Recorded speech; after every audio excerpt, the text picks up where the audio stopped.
अस्सलाम वालेकुम। Welcome to yummy treats. कैसे हैं आप सब? अल्लाह ताला सबको अपनी हिफ्ज़ व अमान में रखे। आज यमी ट्रीट्स में आपके लिए है एक यमी सी देसी ट्रीट। जी हाँ, आज देसी ट्रीट की बारी है। मैं आपके लिए लेके आई हूँ झटपट बन जाने वाली सूजी की पंजीरी। जी हाँ, पंजीरी बचपन से खाते आए हैं। हमारी अम्मियाँ, हमारी नानियाँ, दादियाँ हमें बना के खिलाती थीं और हम बहुत शौक से खाते थे। तो आज मैं आपके लिए वही रेसिपी लेके आई हूँ जो कि बहुत ही इजी है। आप बहुत आसानी से इसे बना सकते हैं और बनने में मुश्किल से 15 से 20 मिनट लगेंगे। जी हाँ, तो आइए फिर हम देखते हैं कि इसे बनाने के लिए हमें बेसिकली किन किन चीज़ों की ज़रूरत है। जी, तो पंजीरी बनाने के लिए हमारा जो बेसिक इंग्रेडिएंट है वो है सूजी। जी हाँ, मैं आज सूजी से पंजीरी बना रही हूँ। इसके लिए मैंने ली है 500 ग्राम्स सूजी, 250 ग्राम्स शुगर, यानी उसका हाफ चीनी, 1 कप पानी और यहाँ पे बादाम, पिस्ता, काजू और कोकोनट उसको मैंने क्रश कर लिया है मोटा मोटा सा। आप अपनी मर्ज़ी के जो भी नट्स चाहें उसमें शामिल कर सकते हैं। और थोड़ी सी मैंने ली है किशमिश और इसके साथ मैंने लिया है 250 ग्राम्स देसी घी।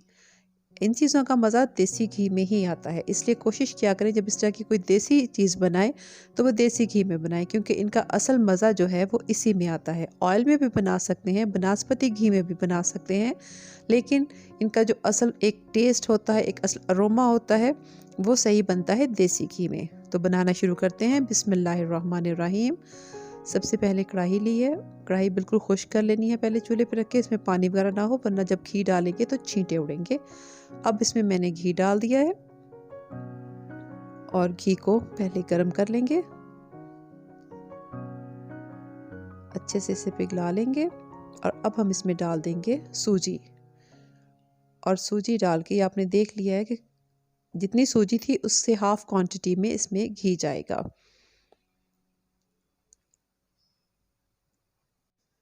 और अब हम इसको मीडियम टू लो फ्लेम पे भूनना शुरू करेंगे।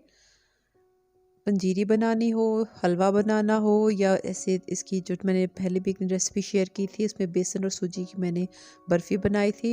इनमें जो बेसिक है, इनका जो बेसिक एक टिप समझ लें, इसका जो सीक्रेट समझ लें, वो यही है कि आपने इनको भून अच्छे से लेना है। ये तमाम चीज़ें आप जितनी अच्छी तरह से भूनेंगे, इनका टेस्ट उतना ही अच्छा आएगा। फ्लेम को है कभी भी हाई पे नहीं रखते, मीडियम से लो फ्लेम पे इसको भूनते हैं और इसमें मुसलसल चम्मच चलाते रहना होता है। और इनकी खुशबू से जब इसका कलर चेंज होने लगेगा तो इसकी खुशबू से आपको खुद ही अंदाज़ा हो जाएगा कि ये अब बनके तैयार हो चुका है। ये अब आप देख रहे हैं, इसमें थोड़ी सी देर गुजरी है और इसने अपना कलर चेंज करना शुरू कर दिया है। ये आधा किलो सूजी है, तो ये भूनने में तकरीबन आपको लगेंगे तकरीबन 15 मिनट, मैक्सिमम 15 मिनट लगेंगे, उससे ज़्यादा नहीं। आप चाहें तो तेज़ फ्लेम पे करने की अगर आप कोशिश करेंगे, ये देखिए इसका कलर चेंज हो गया, तो ये इसमें से कुछ सूजी जल जाएगी और कुछ जो है वो कच्ची रह जाएगी, इसलिए उसका वो बिल्कुल भी टेस्ट नहीं बनेगा। 15 मिनट हो चुके हैं मुझे भूनते हुए और अब यहाँ पे मैं फ्लेम ऑफ करके तो इसमें नट्स शामिल कर दूंगी और 1 से 2 मिनट, चूँकि कढ़ाई अभी गर्म है तो 1 से 2 मिनट इसको भूनना है। क्योंकि अगर आप इसको ऐसे ही चूल्हे से उतार के साइड पे कर देंगे तो कढ़ाई गर्म होने की वजह से जो नीचे लग रही होगी सूजी वो जल जाएगी। अब ये हमारा सूजी तैयार हो चुकी है। अब हम इसका शीरा बनाएंगे। अब इसको हम मिक्स करके अच्छी तरह से साइड पे कर देंगे और अब हम लेंगे एक पैन और पैन में डालेंगे चीनी और पानी, जो हमने पहले से मेजर करके सब कुछ रखा हुआ है। अब इसको हम पकने देंगे। इसे हम पकाएंगे मीडियम फ्लेम पे।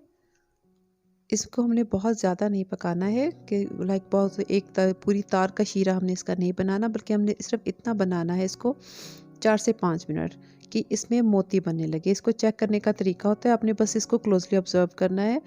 ये मैं अभी आपको दिखाती हूँ कि जब ये शीरे का कतरा गिरे तो ये देखिए, ये इस तरह से मोती की शेप बन के गिरे, इस तरह से, और हल्की सी पीछे तार बने। इट मीन्स कि हमारा शीरा तैयार हो चुका है।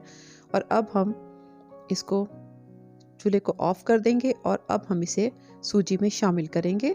गरम गरम जो हमारा शीरा है उसको हम सूजी में शामिल करेंगे और इसको सलसल चम्मच चलाते रहेंगे। शुरू में ये बिल्कुल हलवे की तरह लिक्विड सा हो जाएगा, लेकिन 1 से 2 मिनट आप जब इसमें चम्मच चलाएंगे तो ये आहिस्ता आहिस्ता सख्त होना शुरू हो जाएगा और फिर बिल्कुल भुरभुरा सा ये हो जाएगा। इसमें 3 से 4 मिनट तक मुसलसल चम्मच चलाते रहना है ताकि ये बहुत अच्छे से मिक्स हो जाए। और फिर उसके बाद इसको थोड़ी देर का रेस्ट दे के उसके बाद दोबारा से इसमें चम्मच चलाना है।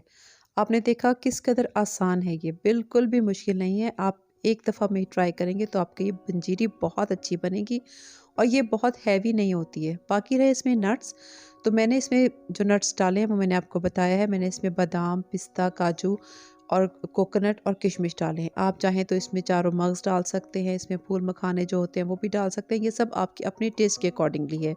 मैंने वो चीज़ें शामिल की हैं जो मेरे घर में शौक़ से खाई जाती हैं, जो मुझे पसंद हैं। आप अपने टेस्ट के अकॉर्डिंगली जो भी नट्स चाहें इसमें शामिल कर सकते हैं। ये फुल ऑफ एनर्जी है, बहुत ताकत की चीज़ है। बहुत ज़्यादा आप इससे सारी बातें नहीं खा सकते क्योंकि इसमें बहुत सा मीठा और बहुत सा घी होता है, लेकिन मेहमानों को चाय के साथ सर्व करें, आम बिस्किट और ये सब चीज़ें तो चलती रहती हैं ना, तो ये एक स्पेशल आइटम हो जाता है आपकी सर्दियों के लिए। अब आप इसका कलर भी देख सकते हैं माशाल्लाह से किस कदर खूबसूरत गोल्डन कलर इसका बन चुका है।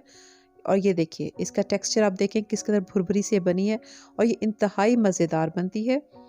तो कैसी लगी आपको आज की वीडियो? अगर आपको रेसिपी अच्छी लगी हो तो इसे लाइक कीजिए और शेयर भी कीजिए अपने दोस्तों के साथ और मेरे चैनल को सब्सक्राइब कीजिए ताकि आपको ऐसी बहुत सी ट्रीट्स, मज़े मज़े की यमी ट्रीट्स मिलें। देसी ट्रीट्स भी मिलेंगी, चाइनीज़ भी मिलेंगी, कुछ जंक फूड भी मिलेगा, सब कुछ मिलेगा यहाँ पे। और मुझे ज़रूर बताइए कि आप किस किस्म की रेसिपीज़ देखना चाहते हैं। और ये सर्व करने से पहले इसके ऊपर थोड़े से मैंने काट के बादाम और पिस्ते स्प्रिंकल कर दिए हैं। इससे इसकी बहुत अच्छी सी लुक बनती है क्योंकि इसके अंदर तो बहुत से नट्स हैं ही, लेकिन ऊपर से थोड़े से गार्निश के लिए छिड़क देंगे तो बहुत अच्छा लगेगा। तो मुझे इस रेसिपी का फीडबैक ज़रूर दीजिएगा, मुझे कमेंट्स में बताइएगा कि आपने इसके ट्राई किया और ये कैसी बनी। और ये रहा इसका रेसिपी कार्ड। नेक्स्ट वीडियो तक के लिए अपना बहुत ख्याल रखिएगा। अल्लाह हाफ़िज़।